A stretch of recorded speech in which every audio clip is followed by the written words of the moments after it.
memory. And now the UI image view, we haven't used this ourselves yet, but just as you can drag and drop buttons and text fields and tables in, so can you drag in placeholders for images called image views. And I simply drag this onto my interface. I made it fill the screen. And I did change a couple things. I did use things like aspect fill so that it would maintain Tommy's proportions, but it would still zoom in to fill the available space, and crop as needed. But I could align him in all sorts of different ways, some of which would, if scale to fill, would make him look very squished or fat depending on the dimensions of the photo. So this just worked out well, aspect fill. And this is important because I want to be able to touch this image, which is not a typical expectation for an image. I need to make sure that user interaction is actually enabled. Otherwise, no messages will be triggered when I touch on this JPEG on the glass. So now, what do I have inside of this? Well, if I right click, notice that this image view is indeed connected via an outlet to the file's owner, namely the view controller. So I clicked and dragged to make that connection over to the file's owner. So let's see how I can now respond to some gestures as we begin to make a fancier interface here. So I've got down here my synthesized properties. I've got some alert view stuff. Let's focus on one of the easier ones first. So this thing here. So it turns out that because I have, let's see, actually let's start slightly elsewhere. Let's start down here. So we looked at init with nib name, and that's what kickstarts the object's initialization. But I then want to do some GUI related stuff only when the GUI has been loaded into memory. And that does not happen when init, or init with nib name is called. That happens when view did load informs me as much. So you don't want to start touching the GUI in your init method because it might not literally have been read in from the nib. The RAM might not have been allocated. It's too soon at that point. In the world of JavaScript, you think back on the method that's often called DOM ready or some variant thereof. Same idea. If you try executing JavaScript code too soon, the whole HTML DOM might not have been constructed as a tree in memory, so your code's just not going to do anything. Same deal here with the UI. So view did load needs to do a few things here. So on this first line, I'm going to first load whatever the default image is. So here I have self.imageview.image. So imageview is the object. .image is actually a property that should be set equal to a JPEG or PNG or supported file format.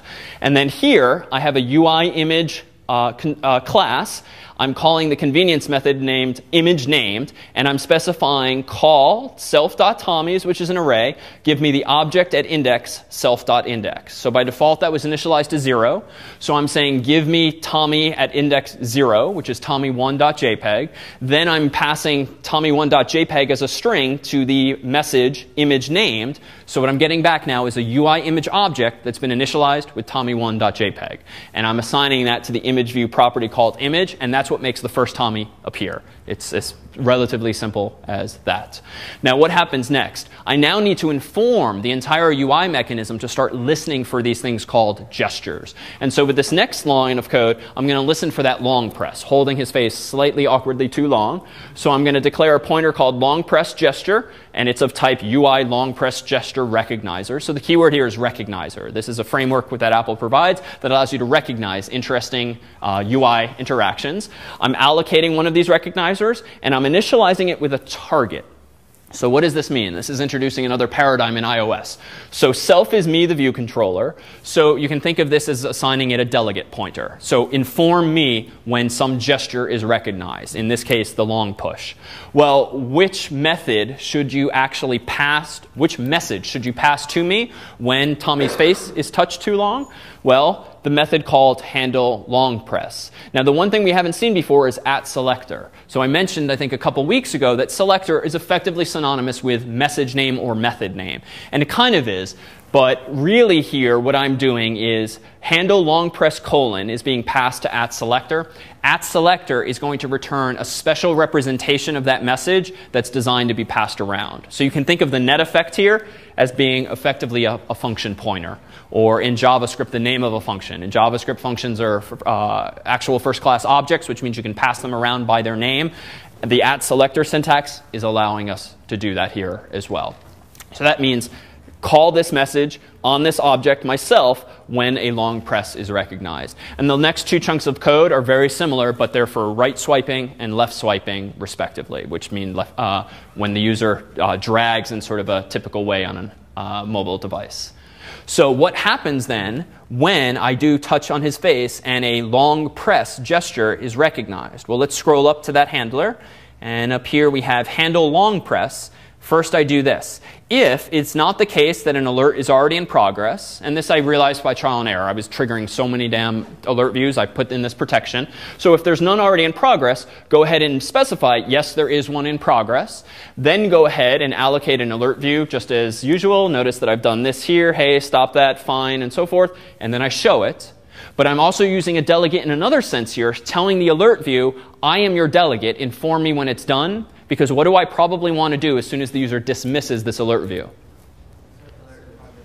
Exactly. I want the opportunity to invert the value of alert view in progress, which I'm going to have to do in whatever that message handler is, and that's this one here. And we've seen this before. I just need an opportunity to know to do something when the user has touched that button.